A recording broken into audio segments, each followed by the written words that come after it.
Hello everyone, welcome to JK exam crackers. आज के इस पर्टिकुलर सेशन में हम डील करेंगे कोड नॉलेज रिलेटेड एमसीक्यू से। So let's get started. Okay, so the very first question before you is public announcements in courts are typically made through.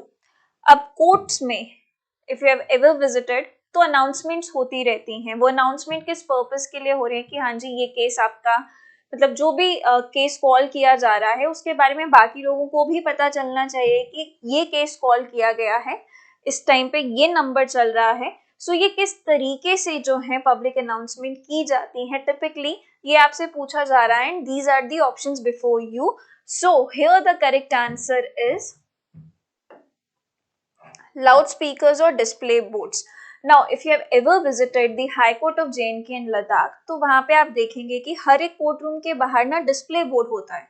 अब उस display board में ये लिखा होता है कि इस कोर्ट रूम नंबर में ये वाला जो है केस चल रहा है और उस केस का स्टेटस क्या है वो तक मेंशन होता है।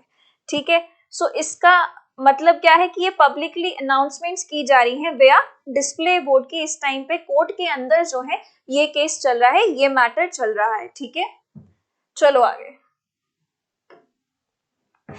Why are the courtroom announcements important? अब ये कोर्टरूम अनाउंसमेंट्स इंपॉर्टेंट क्यों है, क्यों की जाती हैं?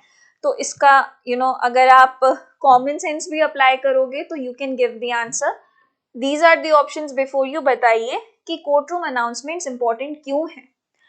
Inform judges about their duties, to notify the lawyers and litigants about the case proceedings, to replace the legal documents, to prevent the electronic filings. So the correct answer here is to notify the lawyers and the litigants about the court proceedings. अब देखिए हर एक court में बहुत से cases listed होते हैं। हो सकता है एक दिन में उनके पास 100 केस है या हो सकता है 50 केस है, right.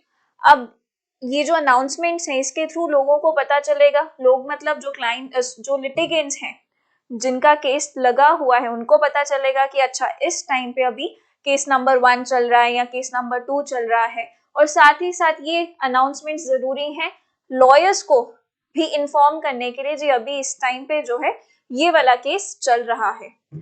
So that is why these announcements are very important. Okay, अगर अनाउंस ही नहीं किया जाएगा तो हाउ द लॉयर्स और the litigants would know about their case. ठीक है, चलो। Which of the following is not a form of written communication in courts. पूछा क्या जा रहा है कि इनमें से क्या चीज रिटन कम्युनिकेशन नहीं है, रिटन कम्युनिकेशन नहीं है कोर्ट्स में। ठीक है, these are the options before you. Pleadings and submissions, digital display boards, judgments and orders, affidavits. तो रिटन कम्युनिकेशन आपकी प्लीडिंग्स क्या होती हैं? प्लीडिंग्स क्या है समझ लीजिए यहाँ पे। प्लीडिंग्स एंड सबमिशंस आप इस तरीके से समझिए, अगर आपने प्रीवियस लेक्चर्स देखे हैं तो वहां पर आपने पक्का ये वर्ड सुना होगा, प्लेंट, रिटन स्टेटमेंट। अब ये क्या है? ये प्लीडिंग्स है। मतलब प्लेंट इज समथिंग कि जब आप सिविल केस फाइल करते हो जो एक लीगल डॉक्यूमेंट है जिसमें आप अपने सारे फैक्ट्स बता रहे हो कि मेरे साथ ये हुआ है।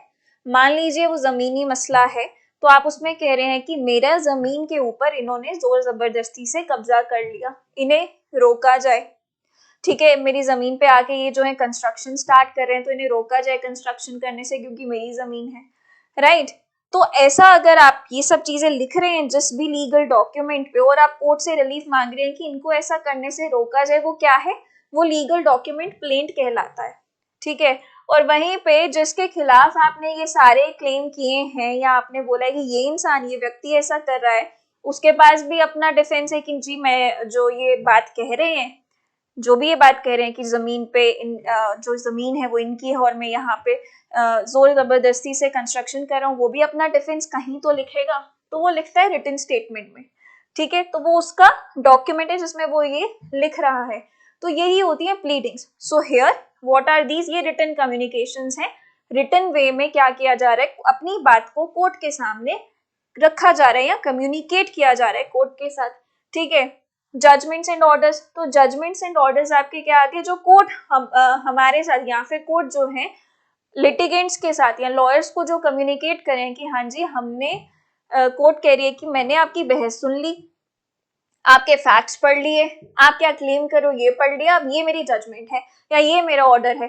तो वो जो जजमेंट एंड ऑर्डर है वो भी रिटन फॉर्म में, तो ये क्या है, रिटन कम्युनिकेशंस है। एफिडेविट्स अगेन रिटन फॉर्म में होता है। तो अब इसमें क्या चीज रिटन कम्युनिकेशन नहीं है, it is the digital display boards. Okay, so the correct answer is digital display board. Moving ahead to question number 4. What document presents facts and arguments relevant to a legal case? इसमें से कौन सा document facts मतलब कि क्या हुआ था, ठीक है, क्या फैक्ट्स हैं, क्या तथ्य हैं एक केस के, वो और साथ ही साथ आर्ग्यूमेंट्स जो हैं एक लीगल केस के, वो जिस डॉक्यूमेंट में लिखे जाते हैं वो कौन सा document, what document presents those facts and those arguments. Cause list है, जजमेंट समरी है, पिटिशन है, रिटन स्टेटमेंट है या न्यूज़पेपर आर्टिकल है। अब न्यूज़पेपर के आर्टिकल में तो आप अपने फैक्ट्स तो लिखोगे नहीं कि मेरे साथ ऐसा हुआ है ना, मुझे ये रिलीफ चाहिए, उसका तो कोई मतलब बनता नहीं है, करेक्ट। जजमेंट समरी में तो हमने अपने फैक्ट्स जब जज को बता दिए, उसके बाद जो जज ने अपना दिमाग लगा के जो भी फैसला सुनाया दैट इज जजमेंट, तो वो भी नहीं हो सकता। कॉज लिस्ट, अब ये कॉज लिस्ट क्या है, तो कॉज लिस्ट होती है हर एक कोर्टरूम के बाहर, डिस्ट्रिक्ट कोर्ट्स में हर एक कोर्टरूम के बाहर एक लिस्ट लगी होती है, उस लिस्ट में लिखा हुआ होता है कि आज जो है ये मैटर्स लिस्टेड है, मतलब आज की तारीख में कोर्ट जो है इन मैटर्स को देखने वाला है, हो सकता है 50 मैटर्स देखने वाला है या 100 मैटर्स, उनके नाम लिखे होते हैं, ठीक है, और वो कौन से नंबर पे लगे हैं, पहले नंबर पे है, दूसरे पे है, वो सब लिखा हुआ होता है। So cause list again is not a document जहां पे आपको ये समझ पाओ कि इसमें फैक्ट्स या फिर आर्ग्यूमेंट्स लिखे गए हैं related to a legal case. So हमारे पास जो करेक्ट आंसर बचता है that is the petition and the written statements, because in petition you are stating the facts of your case, along with that what is your argument in support of that claim, whatever you are asking for, उसके लिए आपने क्या चीज जो आप पेश करें वो सारी की सारी चीजें या तो आप पिटिशन या रिटन स्टेटमेंट में लिखते हैं, ठीक है। So it is by way of petition or by way of written statement you are presenting the facts and the arguments related to a legal case. Okay, what type of document contains the reasoning behind a court's verdict? Verdict का मतलब होता है फैसला। ऐसा कौन सा document है जिसमें कि कोर्ट जिस फैसले पे पहुंचा, आपको समझ में आ गया कि अच्छा कोर्ट ने मेरे अगेंस्ट फैसला सुना दिया, ठीक है, लेकिन वो कौन सा डॉक्यूमेंट है जिसमें कोर्ट ने मेरे अगेंस्ट फैसला तो सुनाया बट उसने उसकी रीजनिंग भी दी है कि मैंने तुम्हारे अगेंस्ट फैसला क्यों सुनाया, मुझे तुम्हारे फैक्ट्स और तुम्हारे आर्ग्यूमेंट्स जो आए थे तुम्हारी साइड से, मुझे लगा कि ये नहीं चीज तुम्हारे फेवर में होनी चाहिए, ये सारी जो रीजनिंग है वो कारण जो है वो जज ने कहाँ दिए हुए हैं, किस डॉक्यूमेंट में दिए जाते हैं, वो आपसे पूछा जा रहा है। तो बताइए क्या है correct answer, what will be the correct answer? The correct answer here is judgment. Judgment में हर चीज लिखी होती है जज ने, जजमेंट में जज ने जो आपके फैक्ट्स हैं वो लिखे हैं, जो आर्ग्यूमेंट दोनों पार्टीज ने किए होते हैं जजमेंट में वो भी लिखा जाता है, फिर जज ने कौन से केस लॉ पे रिलाय किया है अपना फैसला सुनाने के लिए या अपनी रीजनिंग जो दी है लॉ पॉइंट की वो भी उस पे लिखा जाता है, और अल्टीमेटली फैसला क्या है वो भी जजमेंट में होता है। सो जजमेंट एक बहुत एक्सटेंसिव डॉक्यूमेंट है जिसमें ये सब चीजें होती हैं। सो हमें पूछा गया कि रीजनिंग किस डॉक्यूमेंट में है, so it is a judgment. Okay, it is a judgment. अब ये सम्मन्स क्या है, do let me know in the comment section. Okay, summons क्या है ये मुझे आप बताइए, बहुत बार पढ़ लिया है।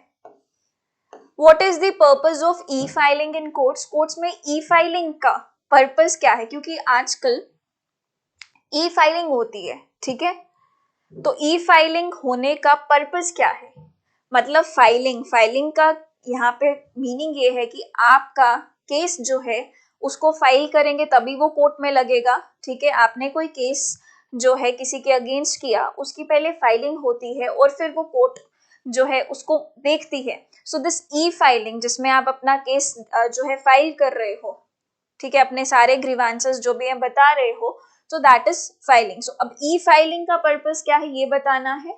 So it is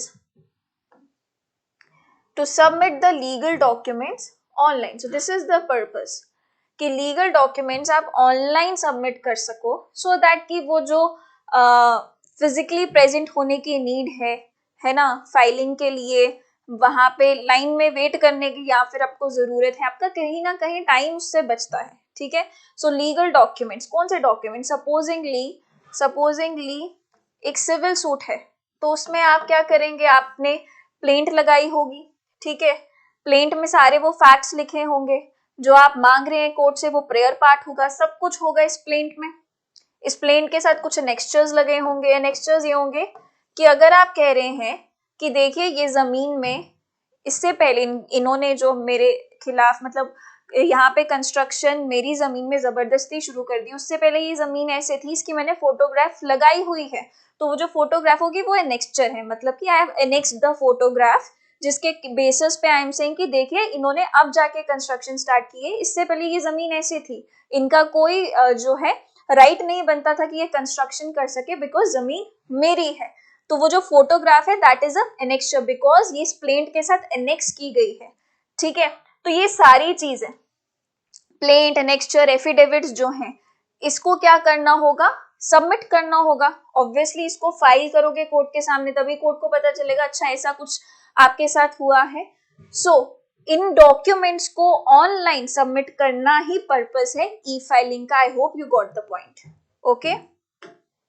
चलो, how does e filing improve the judicial process को ई फाइलिंग कैसे इम्प्रूव कर सकती है, बताइए बताइए. कॉमन सेंस लगेगी इसमें भी. So it increases the efficiency and the accessibility because कहीं ना कहीं टाइम आपका जो है यहाँ पे सेव होता है. ठीक है. एक्सेसिबल है ज्यादा, जब आपका मन करेगा, ऐसा नहीं है कि कोर्ट आवर्स में यहाँ फाइलिंग कर रहे हैं. ठीक है. आपका जब भी आपके पास टाइम है आप तब फाइल कर सकते हैं. सो ये एफिशिएंट है और एक्सेसिबल है e filing, and that is why it is in this way it is improving the judicial process. Okay. चलो, which of the following is the key advantage of digital document storage?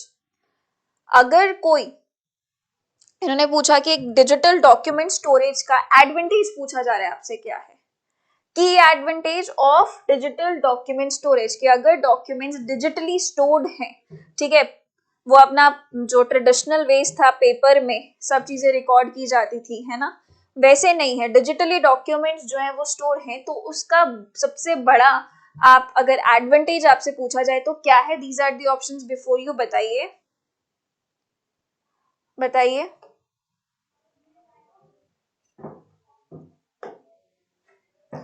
So the correct answer here is allows easy access and exchange of information because the documents are digitally stored.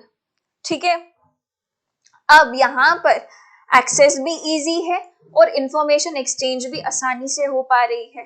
Paper है, कोई paper पे चीज लिखी गई है, वो supposedly मेरे पास है, अब मुझे वो चाहिए कि दूसरा इंसान को भी वही चीज चाहिए जो मैंने स्टोर करके रखी है एक पेपर पे, मतलब रिकॉर्ड में लाई हुई है. अब उस पेपर को उस बंदे तक ले जाना है ना, it's like a difficult process in itself. वहीं पे अगर चीजें डिजिटली स्टोर्ड हैं तो जो एक्सेस मुझे मिला है वो एक्सेस आपको भी मिल सकता है, वो चीज आपके कंप्यूटर सिस्टम पे भी खुल सकती है जो मेरे कंप्यूटर सिस्टम पे है, या फिर वो जो मेरे कंप्यूटर सिस्टम में वो वे ईमेल में आपको सेंड कर सकती हूँ. तो इसकी वजह से क्या होता है, जो इन्फॉर्मेशन का एक्सचेंज हो रहा है या जो एक्सेसिबिलिटी है वो बहुत इजी हो जाती है. ठीक है. How are the traditional court notices usually delivered? Traditional जो कोर्ट नोटिसेस हैं वो किस तरीके से यूजुअली डिलीवर किए जाते हैं? ट्रेडिशनल मतलब पुराने तरीके से जो आज तक होता आ रहा है, कोर्ट नोटिसेस को किस तरीके से डिलीवर किया जाता है. These are the options before you, बताइए. So the correct answer is by court appointed officials और पोस्ट. सो हमारे कोर्ट्स में एक JNK की कोर्ट्स में एक सेक्शन है विच इज द तामीलात सेक्शन. कौन सी सेक्शन है? तामीलात सेक्शन. ठीक है. इस तामिलात सेक्शन में कुछ इन जो लोग हैं वो अपॉइंटेड हैं जिनको प्यादे बोलते हैं, ठीक है।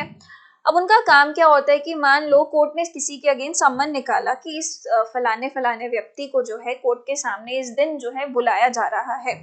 तो अब ये जो सम्मन्स है, ठीक है, ये कौन लेके जाएगा वहां तक, उस इंसान तक, ऑब्वियसली उस इंसान तक पहुंचाना भी है ना, तो यही जो प्यादे हैं वो लेके जाते हैं। सो जो कोर्ट नोटिस डिलीवर करने का काम है ट्रेडिशनली वो कौन करता है, court appointed officials, because this section, this तामिलात section is itself in the court premises, ठीक है, और वहीं पे ये प्यादे बैठे होते हैं और उन्हीं के थ्रू जो है सर्विस होती है कोर्ट नोटिस की, ठीक है, या फिर बाय वे ऑफ पोस्ट, या तो आप स्पीड पोस्ट कर सकते हो, रजिस्टर्ड पोस्ट के थ्रू भी भेजा जा सकता है। This is the traditional way of delivering the court notice, okay.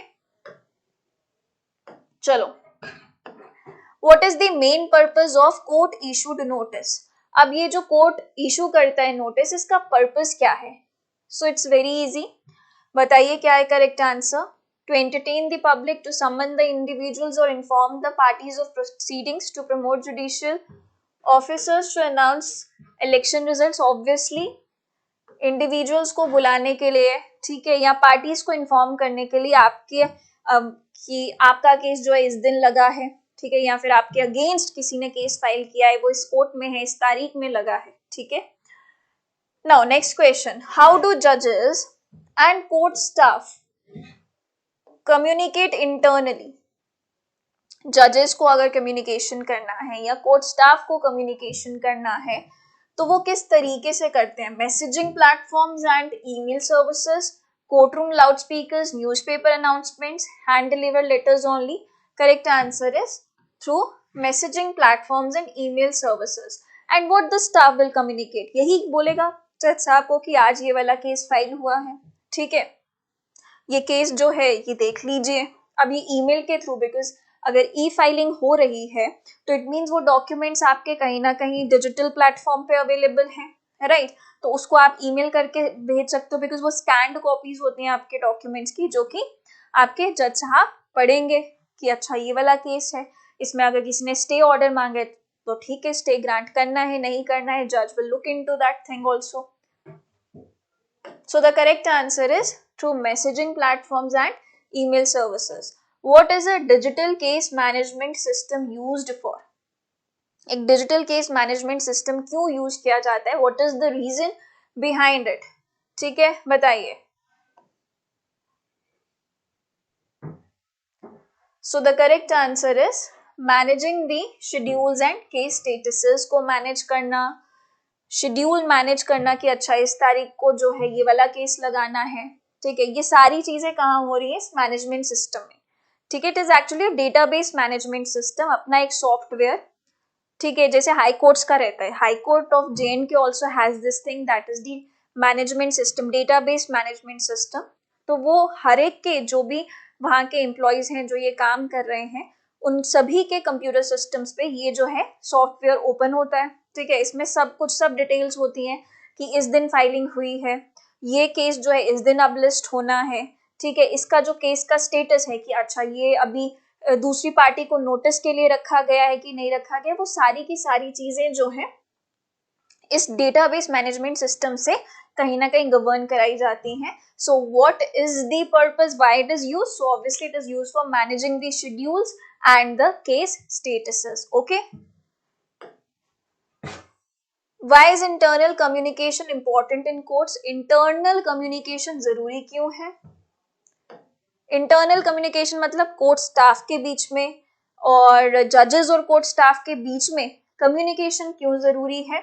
सो इसका करेक्ट आंसर क्या होगा, very easy, to facilitate the coordination between the judicial staff, जो है पूरा का पूरा उनके बीच में कोऑर्डिनेशन बना रहे, सो दैट कि केसेस आराम से मतलब प्रॉपर तरीके से उनकी जो हियरिंग्स हैं वो फिक्स हो, फाइल्स इधर उधर ना हो, कोई डॉक्यूमेंट इधर उधर ना हो, बिकॉज इतने डॉक्यूमेंट्स, इतने केसेस हैं तो उतने ही डॉक्यूमेंट्स होंगे, उनका हेरा फेरी ना हो, उनकी proper numbering, each and everything, तो वो जब सब चीज इतनी मैनेज करनी पड़ती है, इट्स इम्पॉर्टेंट कि जो स्टाफ है पूरा का पूरा उनके बीच में कोऑर्डिनेशन काफी अच्छा हो, बिकॉज ये जो टास्क है इट इज नॉट ईजी, ठीक है, इतना सब कुछ मैनेज करना इतना आसान नहीं होता है। How do court websites help the public? तो अगर आपने कभी वेबसाइट खोली हो जेएनके हाई कोर्ट की, तो आपको समझ में ये आ जाएगा कि कैसे वेबसाइट्स हेल्प करती हैं पब्लिक की। ठीक है, these are the options before you. अब बताओ क्या होगा इसका आंसर। So the correct answer is by providing access to the case schedules and the judgment. So if you ever open this JNK High Court website, ठीक है, it is for everyone. You can also access it and you can see कि वहाँ पे अगर आप किसी के case के बारे में, सपोजिंगली आपका खुद का ही केस चल रहा है, ठीक है, and you want to know the status of your case कि उसमें कोई important judgment तो नहीं आई है, what you have to do, आप सर नाम डालिए और आप डालिए कि केस कब फाइल हुआ था, ईयर डालिए, you will get the details. ठीक है, एंड साथ ही साथ आपको बहुत से उसमें जजमेंट्स भी देखने को मिल जाती हैं इन वेबसाइट पे। सो ये जो वेबसाइट्स हैं, it is helping the people because उन सभी लोगों को एक्सेस मिलता है केस शेड्यूल्स का, एक्सेस मिलता है that they can even go through the judgments. Okay, चलो, what is the purpose of court press release का क्या पर्पस है? Court press release. These are the options before you and the correct answer is to inform the media and public about important cases. जितने भी important cases हैं, जैसे कि RJ का जो रेप केस था वो हो गया, या फिर आपके जो आपके नहीं, आप पार्टी के जो एक एमएलए थे, उनकी जो बेल एप्लीकेशन से रिलेटेड मैटर था, अभी मैं उनका नाम रिकॉल नहीं कर पा रही हूँ। तो ये कुछ ऐसे केसेस होते हैं जो हाई प्रोफाइल्ड केसेस होते हैं and court also feels and thinks so कि इसके बारे में सबका जानना जरूरी है। ठीक है, आपका सबरीमाला वाला केस हो गया, आपका राम मंदिर वाला केस हो गया, ये सभी केसेस ऐसे हैं जो हाई प्रोफाइल, मतलब ऐसे केसेस जिसमें कोर्ट को लगता है कि लार्जर पब्लिक का इंटरेस्ट है, तो ऐसे सिनारियोज में कोर्ट प्रेस रिलीज करती है। सो पर्पस यही है कि लोगों को इन इंपॉर्टेंट केसेस के बारे में अवेयर करना। Okay,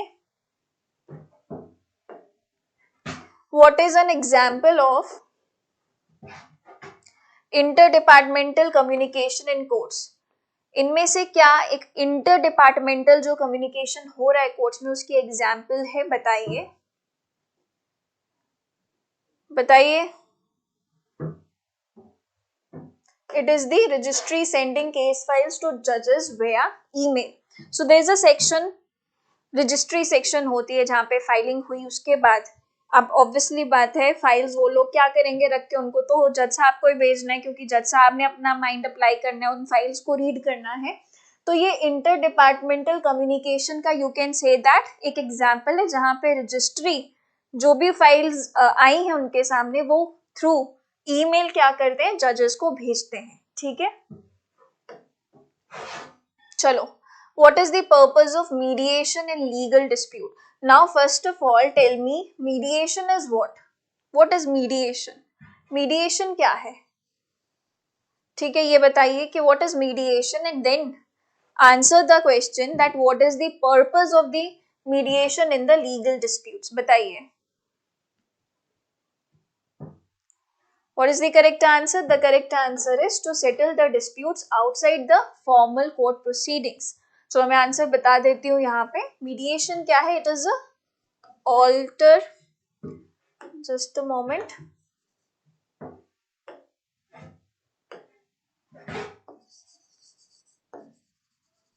alternative dispute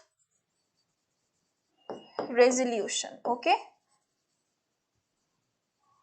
so that is why this mediation का purpose is to settle the disputes outside the formal court proceedings. Okay, जो कि आपकी out of the court settlements होती हैं। What type of communication is involved in a settlement agreement? अगर है तो किस तरह की communications involved होंगी? Written and oral, only courtroom announcements, digital advertisements, secretive discussions होगी कि भाई settlement होनी है, चलो छुपते छुपाते जो है ये settlement कर लेते हैं। No. So what kind of communication is required in a settlement proceedings? यहाँ settlement agreement है तो यहाँ पे रिटन और ओरल दोनों ही कम्युनिकेशंस की जरूरत है। देखिए इसका मैं एग्जांपल देती हूँ। सपोजिंगली पार्टीज के बीच में जो है डिवोर्स केस चल रहा है, ठीक है, नॉट डिवोर्स केस, हम कहते हैं डोमेस्टिक वायलेंस का केस चल रहा है, ठीक है, दो पार्टीज के बीच में। अब यहाँ पे हस्बैंड एंड वाइफ के बीच में सेटलमेंट हो जाती है, ठीक है, तो उनके जो लॉयर्स हैं वो कोर्ट में ये बोलते हैं, ये सबमिशन देते हैं कि जज साहब इन दोनों की क्या हो गई है, सेटलमेंट हो गई है। So what is this? This is the oral communication. वकील साहब ने जज साहब को ये चीज ओरली कम्युनिकेट कर दी।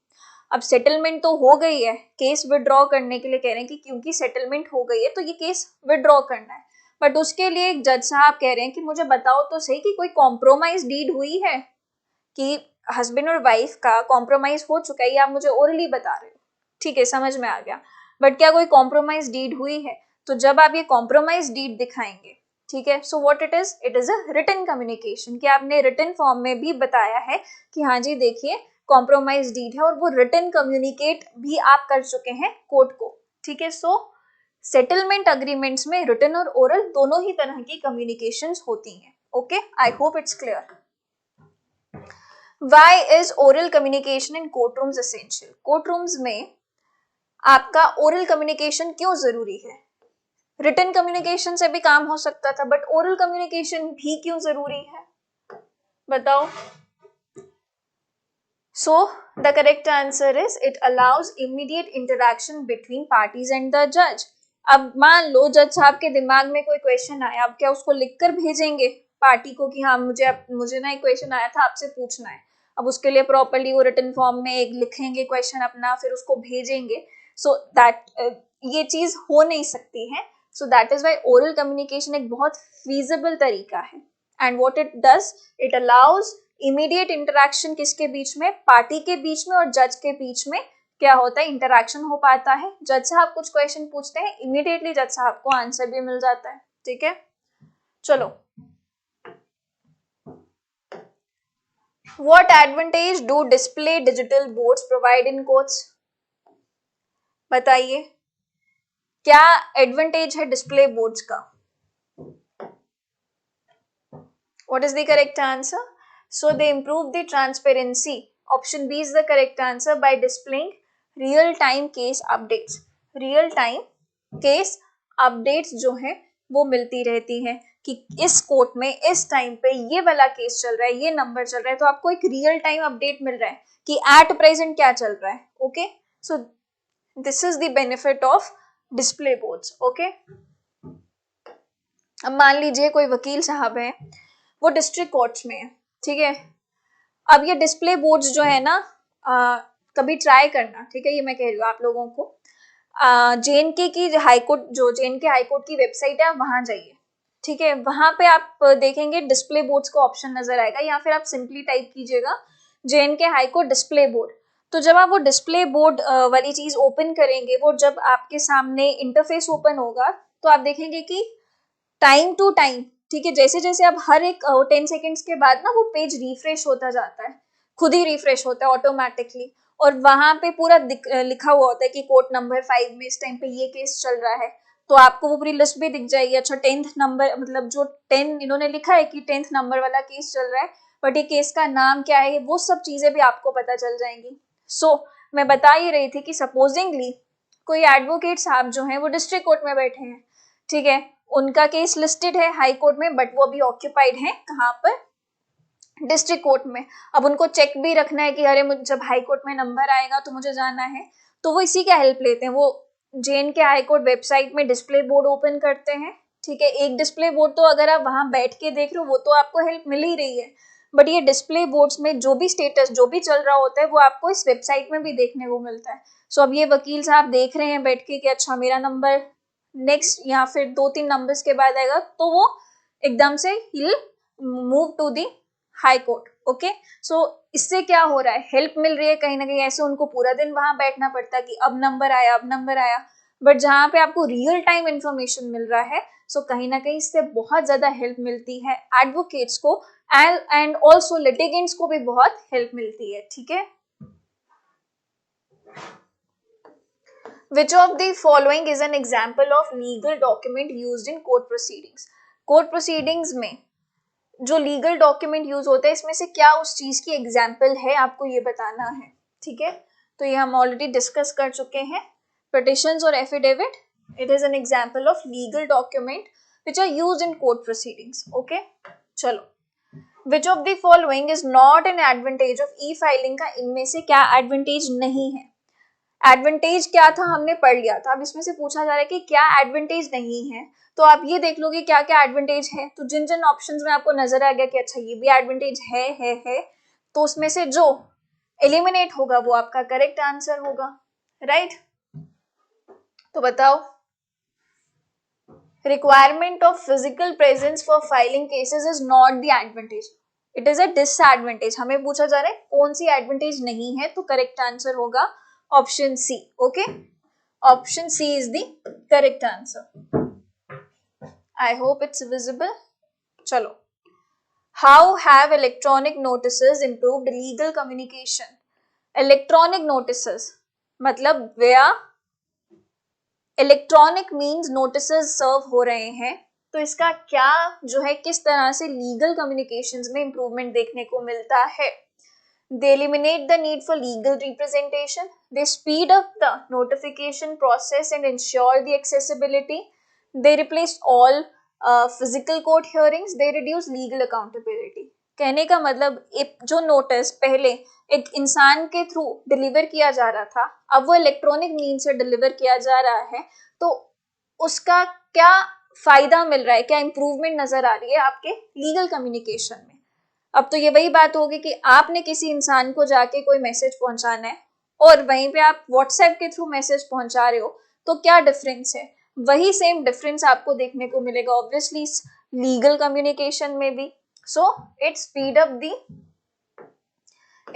Up the notification process and ensure the accessibility. Okay,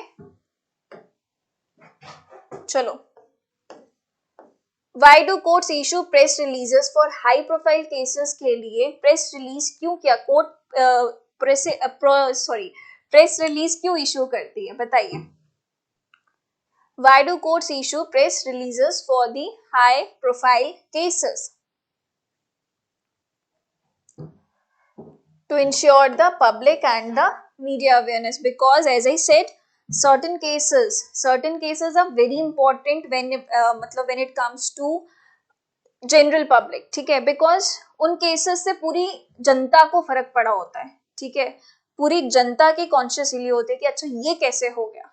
so if it is Nirbhaya rape case है ना जो दिल्ली का था, उससे सिर्फ उन लोगों को ही नुकसान नहीं पहुंचा जिनके अगेंस्ट ये सब हुआ या जिनकी बेटी के साथ ये हुआ, उससे पूरी जो है पूरा इंडिया उस चीज से कहीं ना कहीं कांपा था। सो वो जो केसेस हैं, कोर्ट को भी लगता है दीज आर सर्टेन केसेस जहां पे पब्लिक को भी पता होना चाहिए कि इंसाफ किस तरीके से दिया जा रहा है, ठीक है, टाइम टू टाइम। चलो, in what scenario is telephonic communication most commonly used by the court registries. Sometimes court registries जहां पे केस फाइल हो रहे हैं वो कम्युनिकेट टेलीफोनिकली भी करते हैं। वो ऐसे कौन से सिनेरियोज हैं जो भी टेलीफोनिक कम्युनिकेशन भी कर सकते हैं। So the correct answer is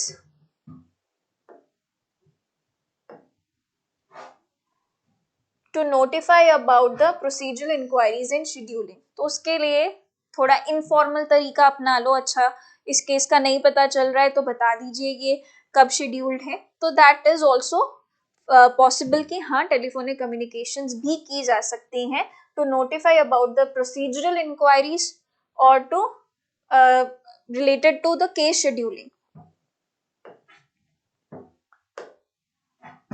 how does communication and mediation different from formal court hearings. जो मीडिएशन में कम्युनिकेशन होता है, mediation is what, as I said, it is a alternative dispute resolution, ठीक है, means out of the court settlement हो रही है, तो एक मीडिएटर बिठाया जाता है when two parties are in conflict, one is mediator who is helping them to reach the conclusion और to arrive at the settlement stage. तो किस तरह से कम्युनिकेशन जो मीडिएशन में होती है वो फॉर्मल कोर्ट हियरिंग से अलग होती है, बताइए। So it is more flexible and encourages the mutual discussion.